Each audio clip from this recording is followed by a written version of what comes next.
Hello, welcome or welcome back. My name is Seb and I'm here to recommend you books based on Pokemon.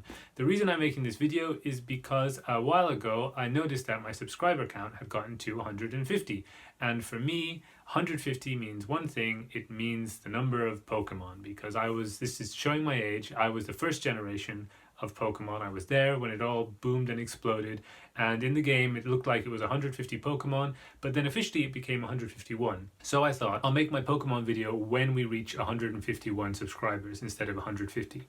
And then it just flatlined. Like, I've never had such a long period of it not even fluctuating up or down, or just flatlining at 150.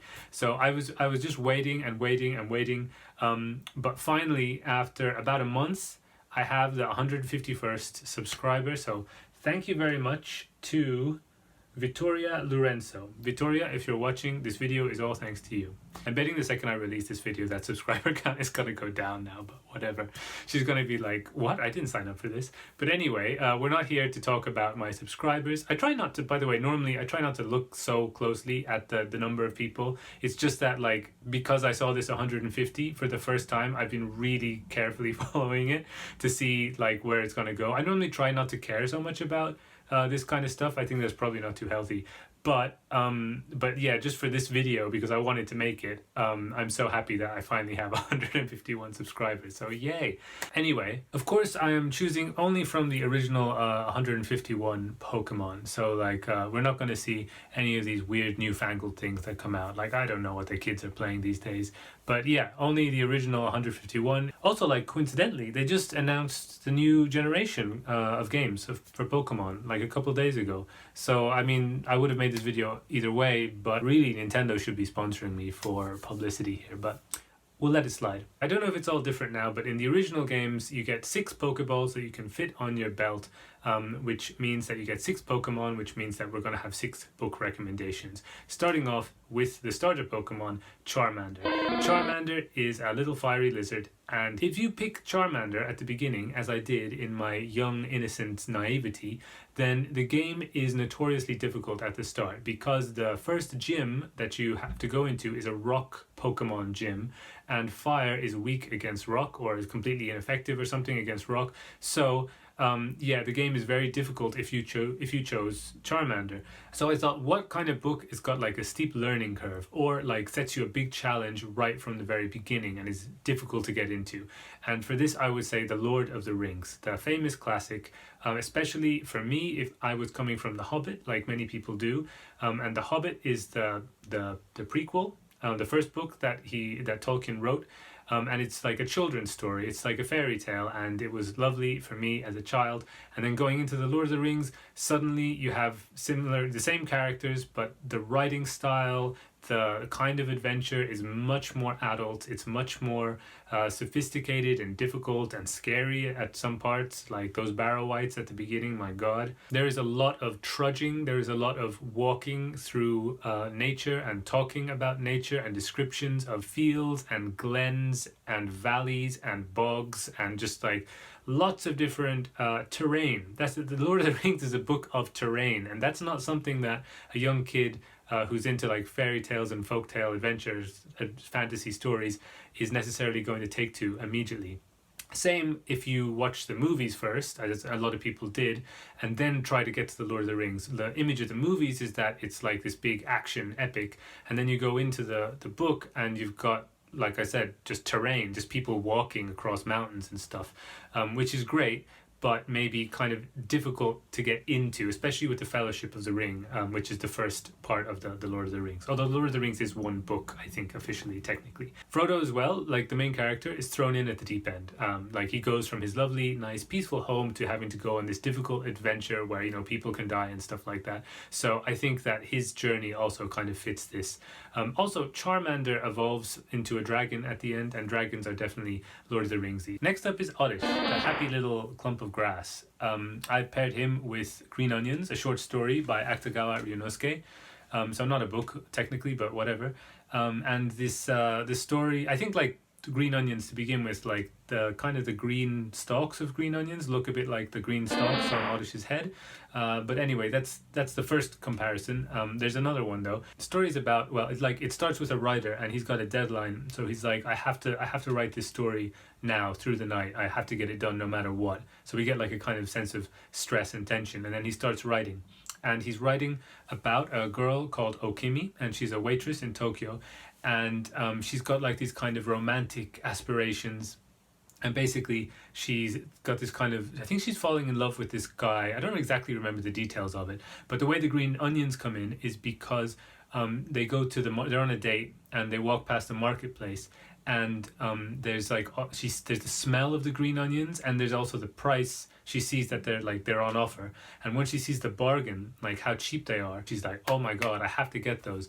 And that just ruptures her whole dream. Like she has like this moment where all of her ideas of romance and like kind of getting out of normal stale life, a bit like Madame Bovary, right? Like kind of going out to the world and like kind of falling in love, and like this guy's gonna whisk her off her feet, and all this stuff like gets replaced then by the green onions, because the green onions are not representing, because I think like Akutagawa doesn't really use metaphors because he's like too cool for that.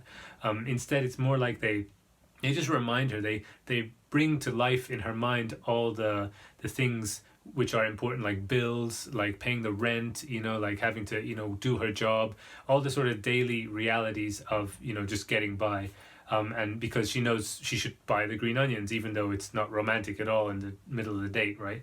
So she goes and she buys them, and she breaks the spell. Now I think Oddish as well is just kind of like really day-to-day Pokemon. It's like, it's not special. You find it everywhere, right? It's just sort of like when you encounter one, you can either use your weak Pokemon to fight it so that you level them up a bit, or you can just escape and keep on walking through the long grass to get wherever you're trying to go to on some route to some city. But it's always like between cities. It's always like not an adventure when you find an Oddish. It's not wonderful, exciting, poetic. It's just an Oddish. So it's really kind of to do with like the work that you have to put into the game to make your team stronger. Just a humble, modest, usually boring Pokemon. Usually people aren't very happy when they see an Oddish because it's so ordinary. But I love Oddish now. Like now that I'm not playing the game. I mean, I think it's just a great design. Look at that smile.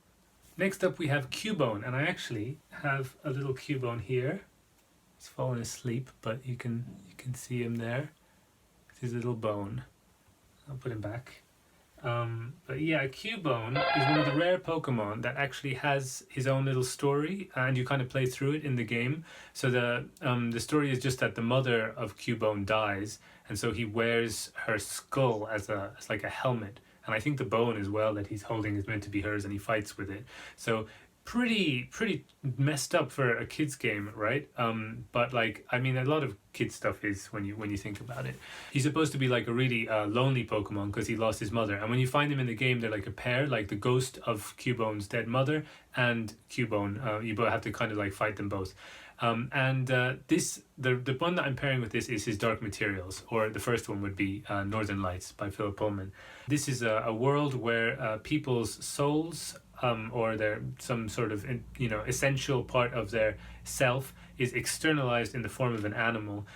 So people are all walking around and there's loads of animals. So already it's got like kind of Pokemon feel, I think, to it. So it deserves to be somewhere on this list. But the reason that it's Cubone in particular is the relationship between Lyra and Mrs. Coulter. Now I haven't read these in a while, but I watched the second season of the show last Christmas, and so it's just been in my mind a lot. The show is brilliant, absolutely amazing. Really recommend that too. And I remember when I read it when I was a kid, I always like identified more with the character of Will and his father, and his like journey for his father, and like his whole relationship with his absent father. But having watched the show now, like I've identified and like invested so much in Lyra and her mother, Mrs. Coulter, more than I did before, I think. Like there's a bit in the second season where they like Lyra and Mrs. Coulter encounter each other, and then like Mrs. Coulter is the antagonist, right, and Lyra is the protagonist, and they kind of like they have this skirmish, and afterwards like Lyra is kind of sad and confused, and she says like, she seems nice, but I have to keep reminding myself that I can't trust her. And I thought that's just so heartbreaking, and the actor is so good, and like the delivery and everything is really great about that. But yeah, I like the way that they express the sort of the tragedy of a child having to let go of her mother, basically to learn to let go of her mother, just like Cubone has to learn to let go of his mother. Next is Omanyte, and for Omanyte, the obvious like kind of comparison that I thought immediately is The French Lieutenant's Woman by John Fowles. Omanyte is like obviously a play on the word ammonite, which is a real extinct animal, which looked basically like an ammonite. And The French Lieutenant's Woman is set in Lyme Regis, which is one of my favorite places in the world, because it's on the Jurassic coast, the southern coast of England, and it's just full of fossils. There's something about the way that the land is, that the sea keeps on bringing up new ammonite fossils. There's ammonites everywhere, and they're talked about in the book a bit as well.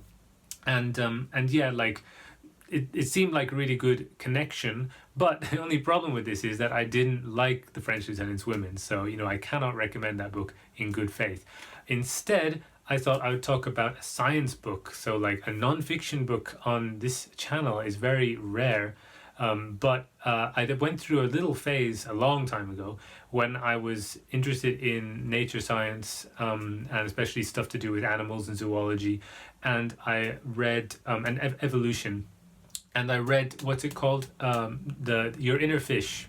Your Inner Fish. I forget who it's by. I'll put the writer's name in the description for all of these.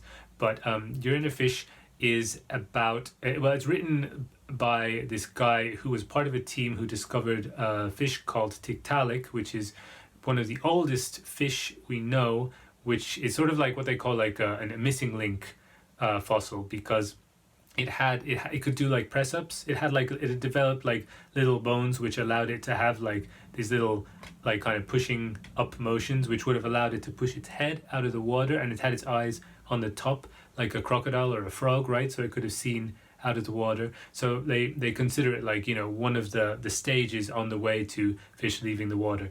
But he uses this discussion of the actual discovery of this and what it meant and how exciting it was for him personally, and he brings this into like a broader discussion of comparative anatomy, and comparative anatomy is just one of my favorite things. So like taking the bits of different animals and comparing them and showing how we're all kind of like connected, not necessarily in like a spiritual way, but like in a very sort of like nuts and bolts kind of way. Like he says the thing that Tiktaalik developed in its hands is still in our hands, like the bone. Like we have that bone, so we have to thank Tiktaalik for that bone. And like it's I don't know, I love the way that he sets that out, and I love the kind of diagram of interconnectedness of life that he paints in that book. There's probably other books that have expressed it better, or I don't know, but like this was the one that really like kind of ignited or like I'm satisfied maybe the desire for learning more about that kind of area in evolution, or in evolutionary science. Oh yeah, and I should mention that the connection is like with Omanyte. When you find it in the game, originally it is a fossil, and from the fossil you have to like use a machine or something to make it become alive again, and from the fossil you get the Pokemon. And in the book as well, it begins with the fossil, right? He begins with the fossil of Tiktaalik, this fish, and from that fossil, first of all, we learn about the fish itself, and then we end up extrapolating to learn about basically all life, and its interconnectedness at the level of anatomy, which I just find like really, really cool and kind of fulfilling or comforting or something like that. We are on to the fifth Pokemon, and the fifth Pokemon is Mr. Mime. Mr. Mime is one that I really loved when I was playing it originally, and I think he's just kind of a not remembered Pokemon. Like not many people would recognize or instantly think of Mr. Mime when they think of Pokemon, because he's like just a little creepy clown man. There's something kind of disturbing about like Pokemon that look like people, right? They're like, most of them are animals or plants, so or like rocks and things, or even magnets, right? But like a little clown man Pokemon is just, yeah, a little bit unnerving, I think, when you think about it. But I really loved Mr. Mime. His signature move is Substitute. It's called Substitute, and what he does is he creates a little polka doll, and then the polka doll takes his place in the battle. So the enemy Pokemon will attack, and when it attacks, its attacks only do damage to that polka doll. So you have time basically, all the, you know, like while the polka doll lasts. Eventually it breaks, and then Mr. Mime comes back into the battle. But that's the point of his move, Substitute. And I really like that. There's something about the dynamics of that, like psychologically, that I liked, I think, when I was playing it as a kid. And it's that move which makes me think of the private memoirs and confessions of a justified sinner, specifically the villain Gil Martin. What Gil Martin does is he uses his appearance to place the blame on other people, basically. So he does bad things, and then he arranges it in a way so that other people take the flak for what he has done. He's one of my favorite villains that I've ever read, not so much because of his personality or of his motivations, but more to do with like the kind of mystery over who he is exactly, or what he is exactly. That's something which I found absolutely fascinating. I think that kind of like aligns a little bit with the mystery of what the heck is Mr. Mime, and of course the way that he misleads people so that the consequences of his actions fall onto others. I think that is very similar to the way that Mr. Mime creates polka dolls to suffer in his place. Finally, the 6th Pokemon is Haunter, my favorite ghost Pokemon by far. I just could pick any ghost story, basically, for Haunter. And so I'm going to pick the most recent one that I've read, which was really good, actually, called Winterwood. We're kind of getting into spring now, but I read this when it was still winter, and I was sick, and I just needed something that was kind of like, I don't know, a bit spooky, and I found that like kind of comforting to have spooky audiobooks when I'm sick, I've discovered. And this was the delivery, the voice of this reminded me of my grandfather. It's an Irish guy, and it's an Irish book, and it's about a guy called Redmond Hatch who he's a journalist, is he? Yeah, he's a journalist, and he's asked to go back to his hometown of Slieve na Gia to like just kind of do a report on old Ireland and like fading traditions and stuff like that. And he meets this character called Ned, who very quickly we realize there's something a little bit off about Ned. And yeah, like the way that the narrator for the audiobook switches between these two voices was incredible. Both the Redmond and Ned have this like really like strong personality that you can feel through the voices, and like it was really spooky and really spoke to me as like someone who is in Ireland and kind of feeling uneasy about the fact that I'm in Ireland and my own Irishness. I'm half Irish, and I've got like some connection with this place. I've been here a lot when I was a kid, but I don't like kind of feel that I'm really of it. You know, I didn't grow up here. I don't speak like the people here really, and I stand out a lot. I'm not used to a lot of things, but this kind of feeling of like, oh, this is my kind of my ethnic background, I guess, and I don't know, like that kind of like mush of uneasiness, having that expressed in a ghost story where, you know, like the character as well, Redmond, is sort of trying to justify the strangeness by saying, well, I'm just out of touch with how things are in the country, you know what I mean? I don't know, it felt kind of cathartic or something like that anyways. So there we have it. Those are the 6 book recommendations I have for you. These 6 Pokemon I really like, but to be honest, there's lots of Pokemon I really like. So I don't know, maybe I'll do another one of these videos sometime, because I really enjoyed like trying to think of the tenuous connections between Pokemon and books. So it was a good time for me, and I hope it was a good time for you.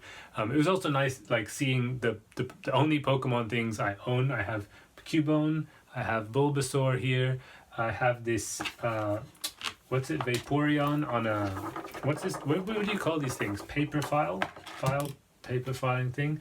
And I have, this is like probably one of the coolest things I own, is a Pokeball, but it's a, what's it called, it's a, what do you call these things, a USB. It's a USB. Look, like you push in the middle of the Pokeball, and then the back comes out, and you push it back in again, and then look at that, you can push it into your computer, and it's not got much, it's only 8 gigabytes, but still, what a cool way to store information, just like you store Pokemon in the game. Because yeah, in the game you also plug in the Pokeball into a computer, and you store Pokemon in a computer. So anyway, before I get too nerdy, I think I'll stop the video. But do let me know down in the comments what is your favorite Pokemon, and I'll catch you next time. Bye!